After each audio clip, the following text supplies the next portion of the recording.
Friends, good day. Today's video I would like to dedicate to the topic why do beginners who start trading options lose money. I will tell you about the beginner's logic, their strategies, which they apply due to lack of experience, and then lose money because of it. I have been dealing with such cases for many years, worked with different people, with different exchanges. Everywhere the approach is the same. After watching this video to the end, you will understand what strategies you should not use when starting to trade options on the stock exchange. In this video, I will also give you one interesting example of a large organization that uses these strategies and tell you what results this organization has achieved. Today, I will be working with the weekly Bitcoin futures option series. Let's pretend we're a beginner. We're looking at these options, pricing them out. The options are neither very expensive nor very cheap. For example, call options.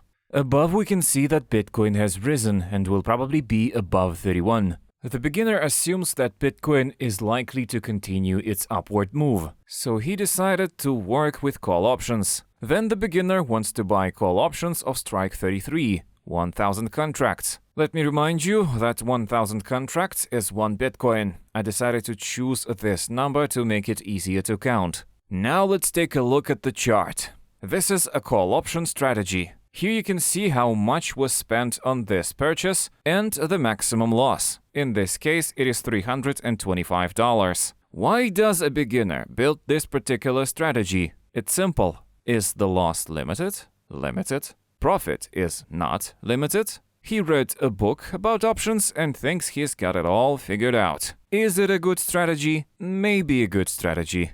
So the newbie opens this strategy and waits. In the beginning, Bitcoin may indeed rise to 32,000, to 32,500, maybe even to 33,000. But what has to happen for this strategy to make a profit? The option has to go into the money. The futures price of the basic asset must exceed the strike price plus the premium of this option. So the no-loss point for this strategy is $33,325. Then time passes, the price may rise 1,000, 2,000 and stop there. And time decay eats option premium. It eats, the potential profit tends to zero and the beginner puts his hand down. He has just lost the premium of the options he paid for. The beginner has made a loss, no profit, but gained experience. The same thing can happen with put options.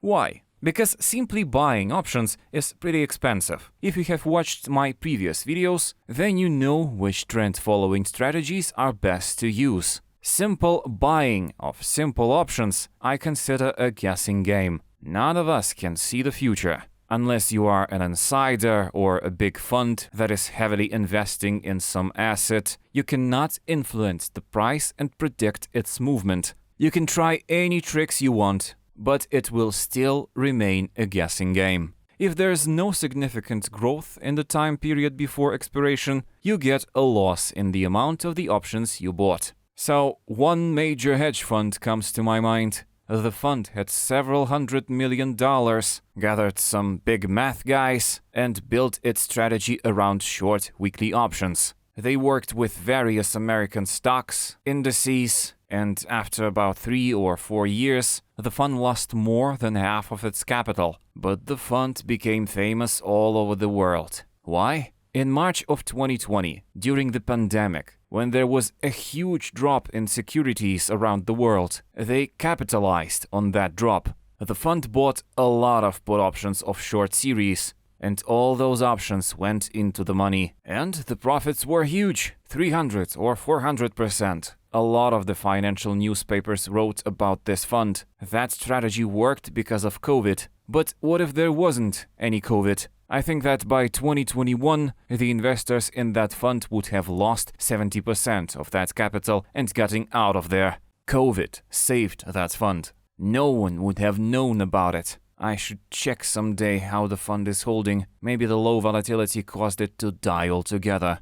Now, imagine a rookie trader who uses these strategies. He doesn't have expensive mathematicians, analysts, etc. With these strategies, he has almost no chance of making a profit. Bitcoin will rise, but just when? Maybe it will be a year, maybe a month, maybe 3 days. But the buyer of short options usually does not wait for the movement. He tries it, he takes a loss, he quits trading. Such strategies are very expensive, and you have to wait for such movements. So beginners usually look for a simple strategy with limited loss, unlimited profit, and lose money. But you can't do the same with selling options, because the volume of options bought is not equivalent to the volume of options sold. The margin requirements of sold options are completely different. You can't turn this strategy upside down. You may say, okay, I'm not going to buy, I'm going to sell and make money. I say that's an interesting idea, but it won't work.